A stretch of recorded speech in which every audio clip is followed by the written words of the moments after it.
So good morning to all. ഞാൻ Ajith Kumar IPS SP Palakkad.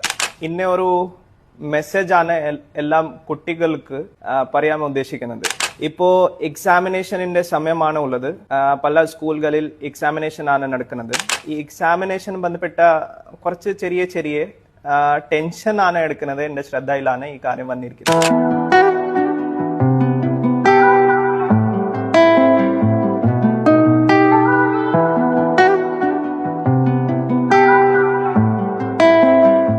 എക്സാമിനേഷനിന്റെ സമയത്ത് നമുക്ക് ഓബ്വിയസ്ലി നല്ല എഫേർട്ട് കൊടുക്കേണ്ടി വരും. കുറച്ച് ഹാർഡ് വർക്ക് ചെയ്തിട്ട് സ്റ്റഡി നടക്കേണ്ടി വരും.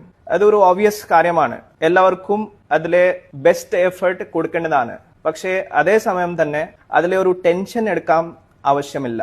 ഒരു ടെൻഷൻ എടുക്കാതെ നമുക്ക് ഹാർഡ് സ്റ്റഡി ചെയ്താൽ അതിന്റെ റിസൾട്ട് ഏറ്റവും ബെറ്റർ ആയിരിക്കും.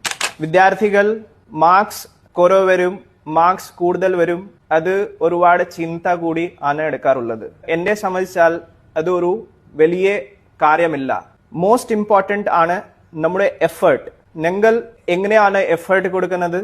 നമ്മുടെ എഫേർട്ട് നമ്മുടെ ഭാഗത്ത് 100% എഫേർട്ട് ആണോ? അതാണ് പ്രധാനപ്പെട്ട ഇമ്പോർട്ടന്റ് ഉള്ളത്. ഞാൻ എൻ്റെ പേഴ്സണൽ എക്സ്പീരിയൻസ് ഇതിൽ പറയാം.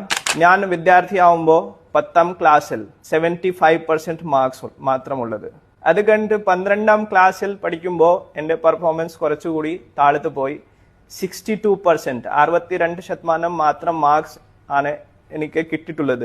എൻ്റെ മാർക്ക് ഷീറ്റ് ഇവിടെയാണ് ഉള്ളത്, എല്ലാവർക്കും കാണാൻ പറ്റും. അത് കഴിഞ്ഞിട്ട് ഞാൻ എഞ്ചിനീയറിംഗ് കോളേജിലേക്ക് പോയി. അപ്പോൾ ഫസ്റ്റ് സെമസ്റ്ററിൻ്റെ എൻ്റെ മാർക്ക് ഷീറ്റ് ഞാൻ കാണിച്ചു തരാം. ഇതിലെ എല്ലാം CC, CD അങ്ങനെയാണ് ഗ്രേഡ് ഉള്ളത്. First semester out of 10 score എനിക്ക് 7 മാത്രം കിട്ടിയിട്ടുള്ളൂ. അത് കഴിഞ്ഞിട്ട് ഞാൻ എൻ്റെ ഹാർഡ് വർക്ക് കുറച്ചുകൂടി ഇംപ്രൂവ് ചെയ്തു. അപ്പോൾ സെക്കൻഡ് സെമസ്റ്ററിൻ്റെ എൻ്റെ മാർക്സ് നോക്കുമ്പോൾ 7.4, തേർഡ് സെമസ്റ്റർ നോക്കുമ്പോൾ 7.78, ഫോർത്ത് സെമസ്റ്റർ നോക്കുമ്പോൾ 9, പിന്നെ 9, പിന്നെ അഗെയിൻ 9, പിന്നെ 9.06.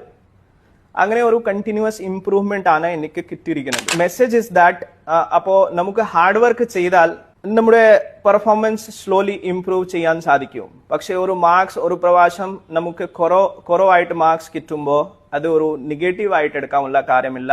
അതൊരു പോസിറ്റീവായിട്ട് എടുത്തിട്ട് നമുക്ക് ഭാവിയിൽ കുറച്ചുകൂടി എഫേർട്ട് കൂടുതൽ വെച്ചിട്ട് നമുക്ക് സെൽഫ് ഇംപ്രൂവ്മെന്റ് 100% ചെയ്യാൻ പറ്റും.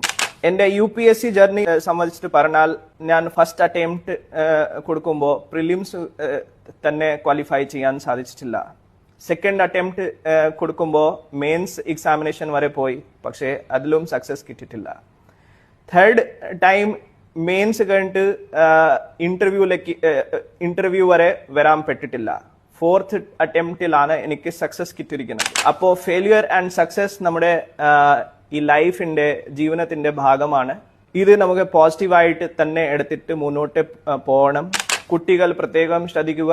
നിങ്ങൾക്ക് നിങ്ങളുടെ രക്ഷിതാക്കൾ വലിയ ലവ് ആണ് ഉള്ളത്, വലിയ സ്നേഹമാണ്. അത് എപ്പോഴും മനസ്സിൽ വെക്കണം. Whatever they say, don't get disheartened. It is for your benefit only. ഞങ്ങൾ ഹാർഡ് വർക്ക് ചെയ്യാം, അതിന്റെ ഫലം നമുക്ക് 100% ലഭിക്കും. സോ ഇത് ഒരു ചെറിയ മെസ്സേജ് വെച്ചിട്ട് ഞാൻ എല്ലാവർക്കും ഓൾ ദ ബെസ്റ്റ് അറിയിക്കുന്നു. ടെൻഷൻ എടുക്കേണ്ട, ഹാപ്പി ആയിട്ട് എക്സാമിനേഷൻ അപ്പിയർ ചെയ്യുക.